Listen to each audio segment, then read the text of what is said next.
Dear Esther, the gulls do not land here anymore.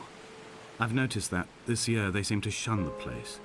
Maybe it's the depletion of the fishing stock driving them away. Perhaps it's me.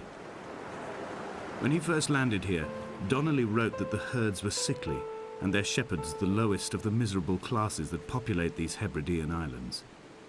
300 years later, even they have departed.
Donnelly reported the legend of the hermit, a holy man who sought solitude in its most pure form.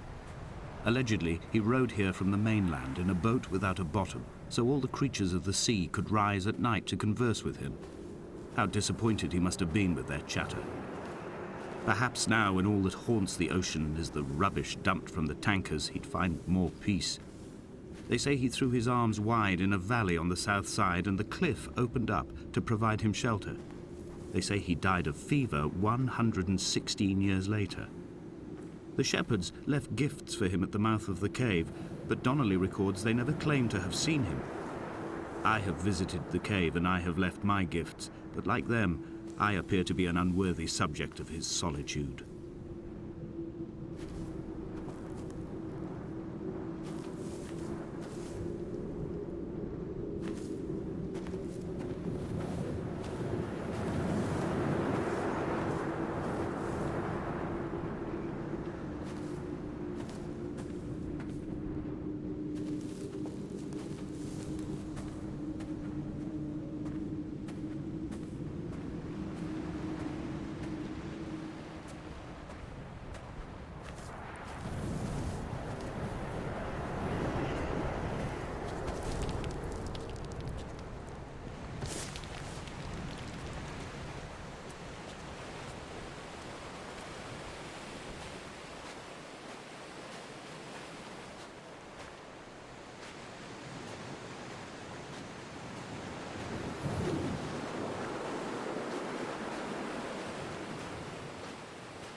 Those islands in the distance, I am sure, are nothing more than relics of another time, sleeping giants, somnambulist gods laid down for a final dreaming.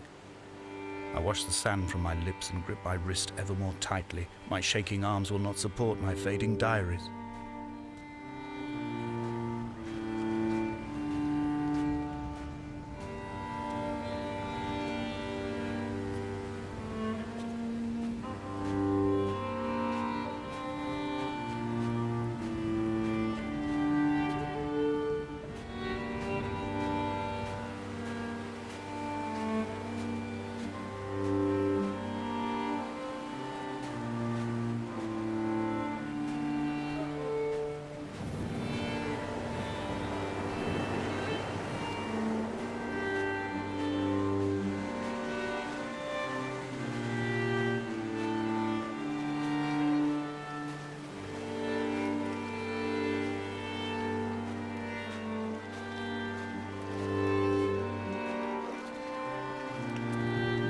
dear Esther.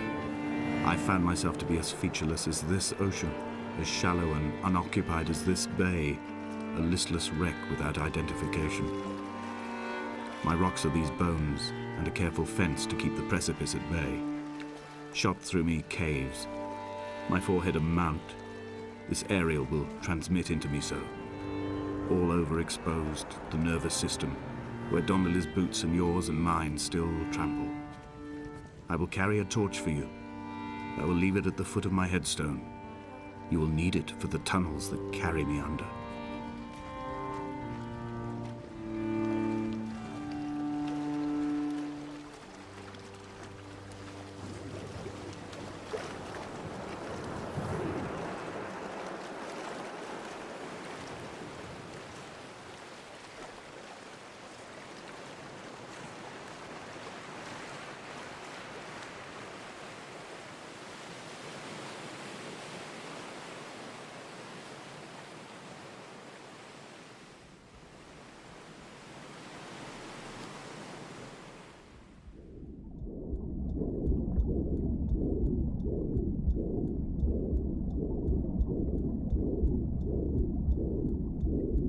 Come back.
Donnelly's book had not been taken out from the library since 1974. I decided it would never be missed as I slipped it under my coat and avoided the librarian's gaze on the way out. If the subject matter is obscure, the writer's literary style is even more so. It is not the text of a stable or trustworthy reporter. Perhaps it is fitting that my only companion in these last days should be a stolen book written by a dying man.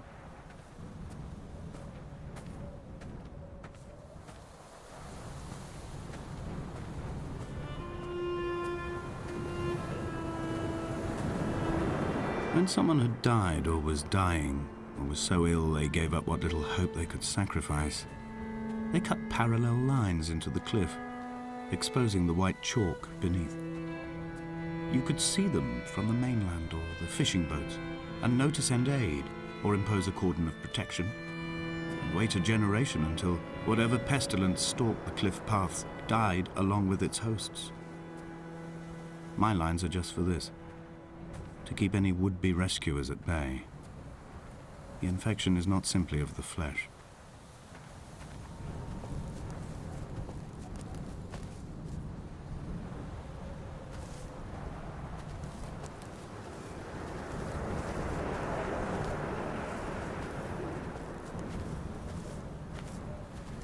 They were God-fearing people, those shepherds.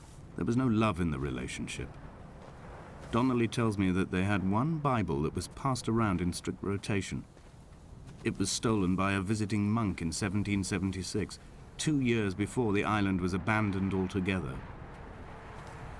In the interim, I wonder, did they assign chapter and verse to the stones and grasses, marking the geography with a superimposed significance that they could actually walk the Bible and inhabit its contradictions?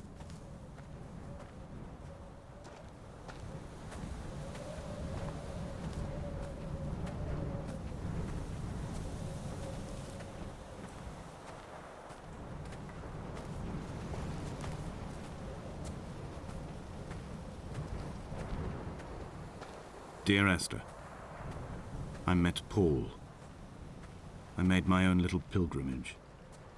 My Damascus, a small semi-detached on the outskirts of Wolverhampton.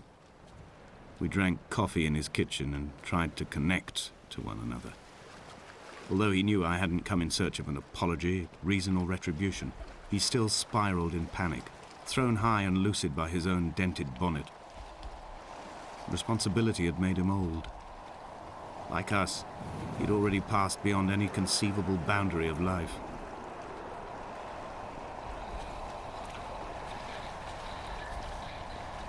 I threw my arms wide and the cliff opened out before me, making this rough home. I transferred my belongings from the bothy on the mount and tried to live here instead. It was cold at night and the sea lapped at the entrance at high tide. To climb the peak, I must first venture even deeper into the veins of the island, where the signals are blocked altogether. Only then will I understand them, when I stand on the summit and they flow into me, uncorrupted.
He still maintains he wasn't drunk, but tired.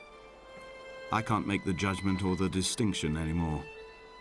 I was drunk when I landed here, and tired too. I walked up the cliff path in near darkness and camped in the bay where the trawler lies beached. It was only at dawn that I saw the bothy and decided to make my temporary lodgings there. I was expecting just the aerial and a transmitter stashed in a weatherproof box somewhere on the mount. It had an air of uneasy permanence to it. Like all the other buildings here, erosion seems to have evaded it completely.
Dear Esther, I have now driven the stretch of the M5 between Exeter and Bristol over 21 times. But although I have all the reports and all the witnesses and have cross-referenced them within a millimetre using my Ordnance Survey maps, I simply cannot find the location. You'd think there would be marks to serve as some evidence. It's somewhere between the turn-off for Sanford and the welcome brake services. But although I can always see it in my rear-view mirror, I have as yet been unable to pull ashore.